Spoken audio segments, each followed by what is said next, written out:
plonger dans le meilleur de l'environnement et de la biodiversité. Bienvenue dans Nature Insolite. Bonjour à toutes et à tous, c'est Kélian et je suis très heureux de vous retrouver dans la 6e édition de notre saison 6 Électro-Nature.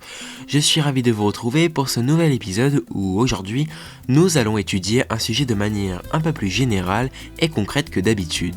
Nous allons voir de quelle manière et comment notre planète Terre génère un champ électromagnétique sans arrêt. À quoi nous sert-il pour vivre concrètement et que se passerait-il s'il s'arrêtait ? C'est parti, nous pouvons désormais commencer cet épisode. Je ne vais pas vous expliquer de nouveau tout le processus car avec chance vous le connaissez sûrement, mais la Terre peut héberger la vie principalement grâce à ce qui l'entoure, tout comme le Soleil qui est un être majeur pour notre survie sur le long terme. Pour donner un exemple assez simple, le Soleil nous permet de vivre grâce à une température terrestre stable, car s'il n'existait pas, les températures seraient glaciales jusqu'au point que personne, nous, les animaux, les plantes et autres, ne vivent sur Terre. Alors, vous avez tout compris, il est essentiel. Cependant, son rayonnement peut se créer la vie, mais il peut également nous éradiquer seulement s'il est seul. Mais avec chance, il ne l'est pas du tout même. En fait, c'est principalement le champ magnétique qui fait le tour de la planète qui nous protège sans arrêt. Je vous explique. Le Soleil libère sans arrêt ce qu'on appelle le vent solaire. Il s'agit d'un vent, comme vous l'aurez compris, qui est libéré sans arrêt à la surface de cette étoile jaune. Alors le vent est propagé à une vitesse grandiose dans presque tout le système solaire, mais si vous ne l'aviez pas encore deviné, il est mortel. Et oui.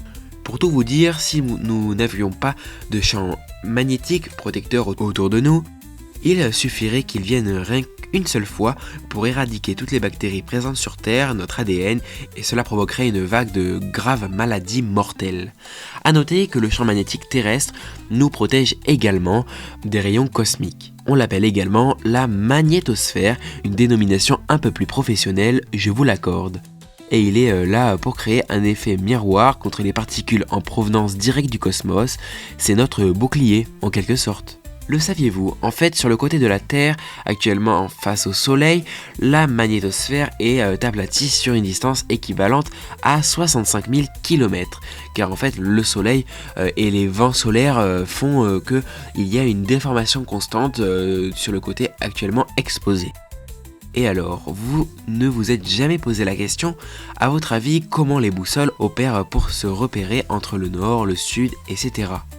Alors en fait, la planète Terre génère un champ électrique, comme on vient de le préciser juste avant.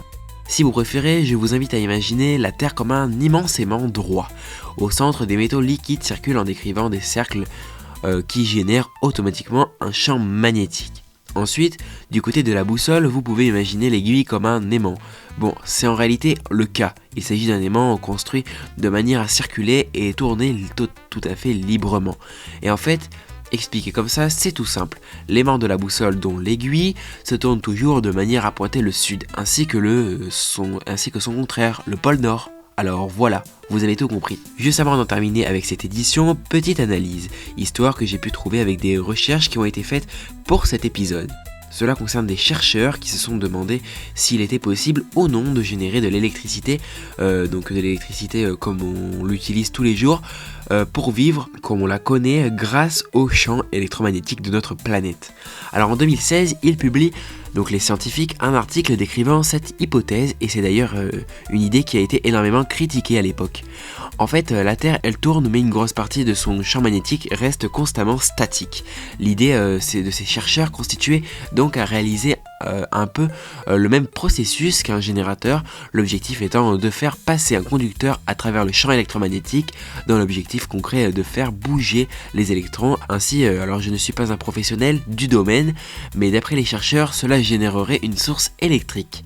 Par la suite, malheureusement, le projet n'a pas abouti car les chercheurs ont eu le temps de se rendre compte que le champ magnétique terrestre étant uniforme, la force électrique opposée rendait la génération électrique totalement impossible.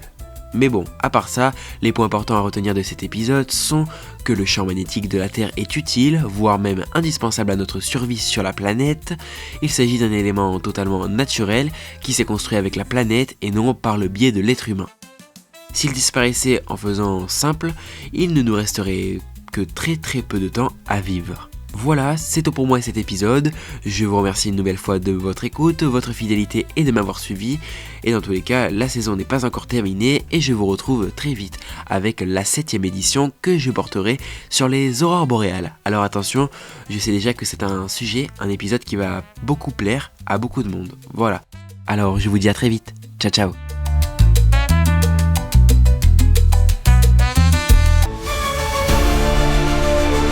Merci d'avoir suivi Nature Insolite sur Cristal FM.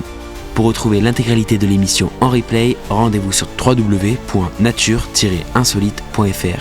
A très bientôt pour de nouvelles découvertes.